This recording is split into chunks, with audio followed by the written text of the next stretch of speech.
A Washington, D.C. affordable housing facility playing home to 190 elderly residents dramatically burst into flames in September of 2018. But while officials thought they had accounted for all the building's tenants, they realized 5 days after the blaze that one unit hadn't been evacuated when the fire had broken out. In 2007, construction finished on the Arthur Capper Senior Apartments, touted as one of Washington, D.C.'s most sought-after living facilities of its kind. Residents could choose between 1- and 2-bedroom apartments, all of which were situated within easy reach of the city center. And the building's updated appearance was part of a greater plan to revitalize the neighborhood of Navy Yard, in which the senior center stood. In the years that followed, furthermore, the public housing facility was well maintained, according to developers Urban Atlantic. In September 2018, Urban Atlantic president Vicki Davis told Fox 5 DC, for example, that the apartment had passed a recent inspection with flying colors. Even so, residents of Arthur Capper Senior Apartments found themselves in the middle of an emergency in late September 2018 when a fire ignited in the building's attic. Some would later say that they didn't even hear any alarm bells ringing to warn them of the danger above.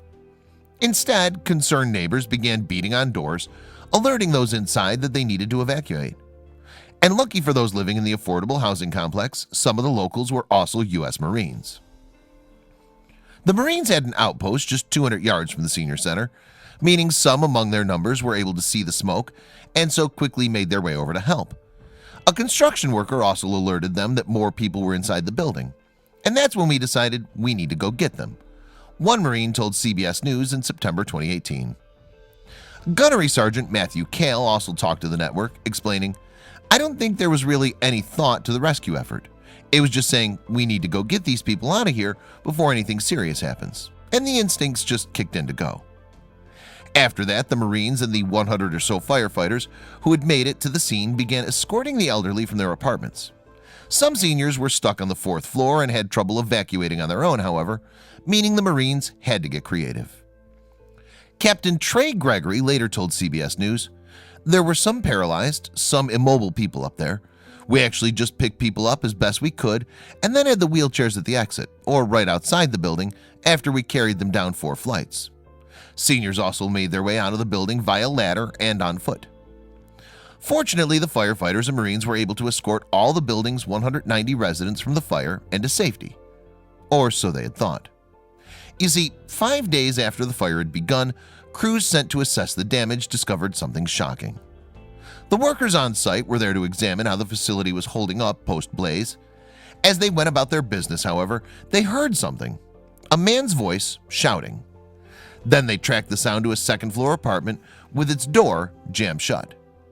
Ultimately then, the employees realized that someone was on the other side of that door.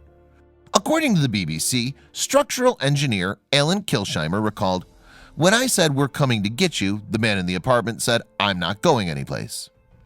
The man couldn't leave because his door was stuck. He also had suffered an injury.